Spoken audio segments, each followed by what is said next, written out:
महाभारत में ध्रुव क्रीड़ा के समय युधिष्ठिर ने द्रौपदी को दांव पर लगा दिया और दुर्योधन की ओर से मामा शकुनी ने द्रौपदी को जीत लिया। उस समय दुशासन द्रौपदी को बालों से पकड़कर घसीटते हुए सभा में ले आया। जब वहां द्रौपदी का अपमान हो रहा था, तब भीष्म पितामह, द्रोणाचार्य और विदुर जैसे न्यायकर्ता और महान लोग भी बैठे थे। लेकिन वहां मौजूद सभी बड़े दिग्गज मुंह झुकाए बैठे रहे। इन सभी को उनके मौन रहने का दंड भी मिला।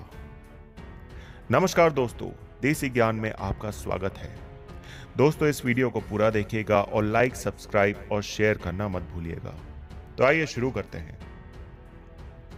देखते ही देखते दुर्योधन के आदेश पर दुशासन ने पूरी सभा के सामने ही द्रौपदी की साड़ी उतारना शुरू कर दिया। सभी मौन थे। पांडव भी द्रौपदी की लाज बचाने में असमर्थ हो गए। तब द्रौपदी ने आंखें बंद कर वासुदेव श्री कृष्ण का आवाहन किया। श्री कृष्ण उस वक्त सभा में मौजूद नहीं थे। द्रौपदी ने कहा, हे गोविंद, आज आस्था और अनास्था के बीच जंग है। आज मुझे देखना है कि ईश्वर है कि नहीं। तब श्री हरि कृष्ण ने सभी के समक्ष एक चमत्कार प्रस्तुत किया और द्रौपदी की साड़ी तब तक लंबी होती गई जब तक कि दुशासन बेहोश नहीं हो गया और सभी सन्न रह गए। सभी को समझ में आ गया कि यह एक चमत्कार है। कहते हैं कि श्री कृष्ण द्वारा द्रौपदी की लाज बचाने के पीछे दो कारण थे। पहला ये कि वो उनकी सखी थी और दूसरा ये कि उसने दो पुण्य कार्य किए थे। हालांकि ये दो कारण नहीं भी होते तो भगवान श्री कृष्ण द्रौपदी की लाज बचाते। पहला पुण्य कार्य, वो पुण्य कर्म ये था कि एक बार द्रौपदी गंगा में स्नान कर रही थी। उसी समय एक साधु वहां स्नान करने आया।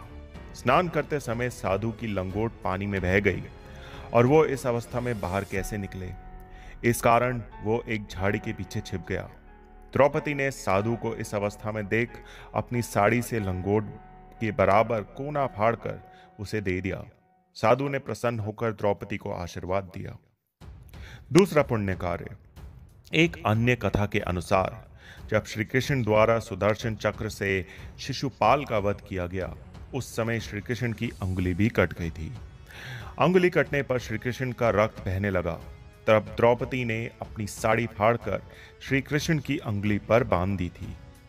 इस कर्म के बदले श्री कृष्ण ने द्रौपदी को आशीर्वाद देकर कहा था कि एक दिन अवश्य तुम्हारी साड़ी की कीमत अदा करूंगा।